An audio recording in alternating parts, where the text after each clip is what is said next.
안녕하세요. 반갑습니다. 김태현 목사입니다. 오늘은 예수 동행일기 제자훈련 2단원 일상에서 예수님과 동행하기 단원을 함께 보겠습니다. 예수님을 믿는다는 것은 한두 번의 어떤 특별한 체험만으로 끝나는 것은 아닙니다. 늘 함께 하시는 주 예수님과 친밀하게 교제하는 관계, 그 관계 자체가 예수님을 믿는다라는 것입니다. 예를 들면 하나님께서 아브라함을 부르실 때 여러분 기억나시나요? 하나님께서 아브라함에게 나타나신 사건은 그에게 있어서 일생일대의 특별하고 너무도 중요한 체험이었을 것입니다. 하지만 하나님은 그에게 곧이어서 갈 바를 알려주지 않고 무조건 떠나라 라고 명령을 하셨습니다. 그래야 아브라함이 매 순간 하나님께 묻고 주님과의 관계를 생명줄처럼 붙잡고 한 걸음 한 걸음 나아갈 수가 있기 때문이죠. 그로 인하여서 아브라함이 누리게 되는 말할 수 없는 복은 하나님 그분 자신을 아브라함이 얻게 되는 것입니다. 하나님과 깊이 동행하는 것이 무엇인지 비로소 깨닫게 되는 것이지요. 예수동행일기를 쓰는 이유는 일생일대의 특별한 체험을 하기 위해서 예수동행일기를 쓰자라는 것만이 아닙니다. 그것보다는 이미 나와 함께 계신 주님과의 관계를 우리가 생명줄처럼 붙잡고 한 걸음 한 걸음 순종해 보자. 그리하여서 우리와 함께 계시는 주 예수님에 대한 믿음의 눈이 활짝 열리고 그리고 그 주 예수님과 동행하는 말할 수 없는 기쁨을 한번 누려보자라는 것입니다. 그렇게 일상에서 예수님께 순종하는 한 걸음 한 걸음을 걸으면서 1년을 한번 살아보십시오. 그러면 여러분의 인생이 분명히 변해 있음을 알게 될 것입니다. 여러분의 현재 믿음은 어떠십니까? 믿음은 관계 자체라고 말씀드렸죠. 그렇기 때문에 믿음이 좋은지 아닌지는 예수님과 친밀히 동행하고 있는지 아닌지에 달려 있습니다. 믿음은 전적으로 예수님께서 우리에게 먼저 찾아오심으로부터 시작하게 되는데요. 계시록 3장 20절 말씀에 볼지어다 내가 문 밖에 서서 두드리노니 라고 말씀하고 있습니다. 예수님은 우리 마음 문 밖에서 이렇게 노크하시면서 우리와 친밀한 교제를 나누기를 원하고 계세요. 그리고 그 예수님의 노크에 반응하여서 우리가 친밀한 교제까지 나아가는 사람이 될 때에 그때 비로소 우리는 믿음 좋다. 진짜 잘 믿는 사람이구나. 이렇게 평가받을 수가 있는 것입니다. 하지만 주님의 마음을 두드리시는 그 노크에 즉각적으로 반응하는 사람이 있는가 하면 반응하지 못하는 사람도 있습니다. 그 차이는 주님을 바라보는가의 차이입니다. 히브리서 12장 2절 말씀에 믿음의 주요 또 온전하게 하시는 이인 예수를 바라보자 라고 말씀하셨죠. 두드리시며 다가오시는 주님을 바라보는 사람이 믿음이 온전해진다는 것입니다. 주 예수님께서 믿음을 온전케 하시는 분이기 때문이죠. 하지만 그 예수님을 바라보지 못한다면 믿음이 자랄 이유가 없는 것이죠. 우리가 누군가와 친해지기를 원한다면 먼저 그를 바라보아야 하지 않겠습니까? 얼굴을 피하면서 또는 눈도 마주치지 않으면서 그 사람과 관계가 깊어지기를 바랄 수는 없는 노릇입니다. 바라보는 것이 관계의 시작이고 또 믿음이 온전해지는 길이라는 것을 우리가 꼭 기억했으면 좋겠습니다. 여러분, 죄라는 것이 하마르티아라는 헬라어라고 했죠. 그 뜻이 관역에서 벗어났다라는 뜻입니다. 보아야 할 목표인 예수님을 온전히 바라보지 못하고 그 바라보아야 하는 예수님으로부터 시선이 벗어난 것, 또 다른 것을 바라보는 순간 그것이 죄가 된다는 말이죠. 반대로 회개는 메타노이오라는 헬라어라고 합니다. 그 뜻은 돌아서다라는 뜻인데요.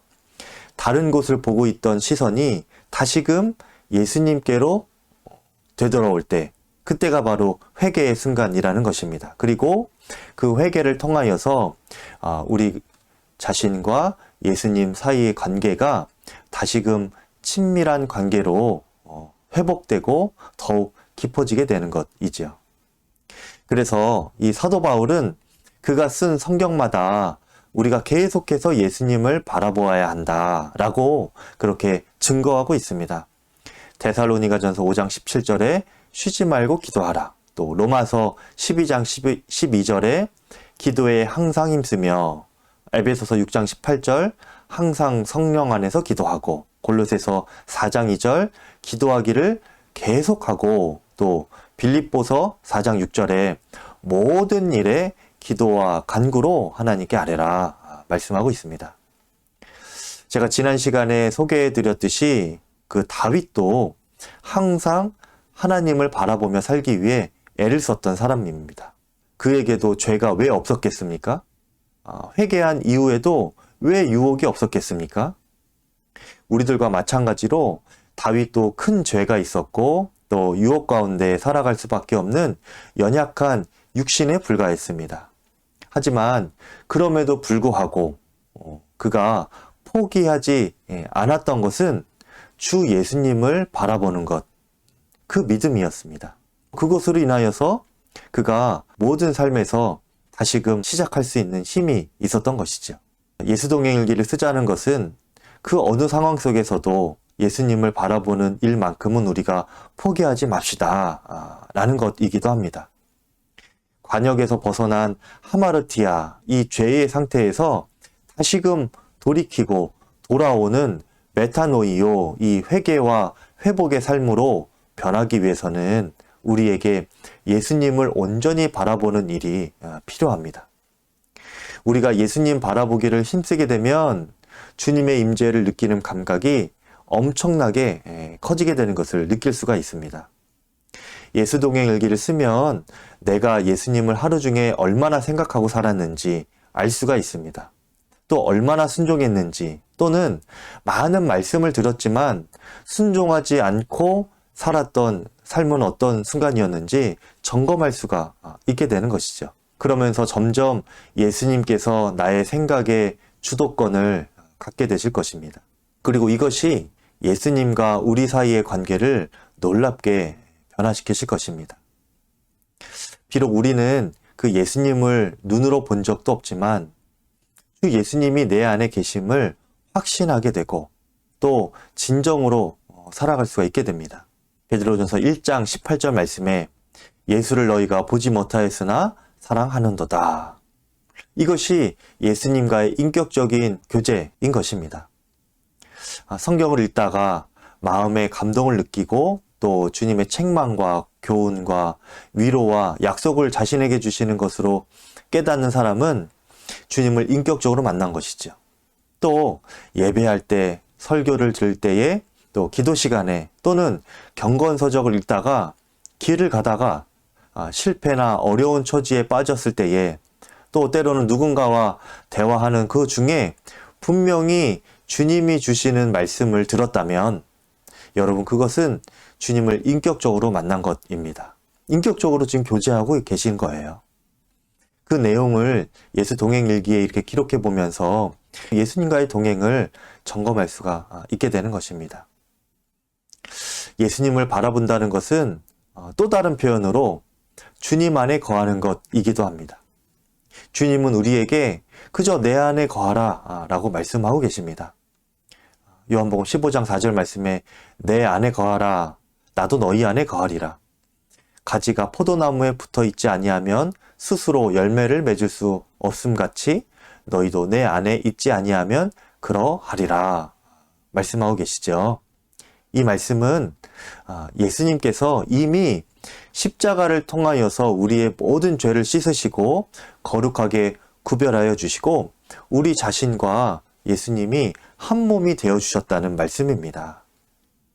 따라서 우리가 여러 문제를 만나고 어려움을 당할 때 가장 애써야 할 것이 무엇인가 하면 그 당면한 일들을 해결하기 위하여 뭔가를 하려고 애쓰는 것이라기보다는요, 가장 먼저 해야 할 일은 우리와 가장 친밀하게 계시는 주 예수님을 바라보는 것입니다. 심지어 주님의 일을 한다고 하면서도 많은 이들이 스스로 노력하고 애쓰기를 먼저 구하고 힘쓸 때가 너무나 많이 있습니다. 문제와 어려움이 우리를 넘어뜨리는 것이 아니라는 것을 여러분 꼭 기억하셨으면 좋겠습니다. 주님 안에 거하지 못하고 주님을 바라보지 못하는 우리 자신이 결국 우리를 무너뜨리는 것입니다. 사랑하는 성도 여러분, 우리는 단지 주님 안에 거하기만 하면 됩니다. 그러면 주님이 친히 역사하실 거예요. 예수동행 일기를 쓰는 것은 일상의 모든 삶에서 스스로 노력하며 아둥바둥 살아가는 것이 아니라 주 예수님 안에 온전히 거하면서 풍성한 열매를 맺는 그런 삶을 살기 위한 것, 그것을 위하여서 예수동행 일기를 함께 쓰자는 것입니다. 여러분도 이 훈련을 통하여서 주 예수님 안에 온전히 거하는 믿음이 더욱더 분명해지시고 또 풍성한 열매를 누리는 복된 삶을 살아가실 수 있기를 간절히 축복합니다. 감사합니다.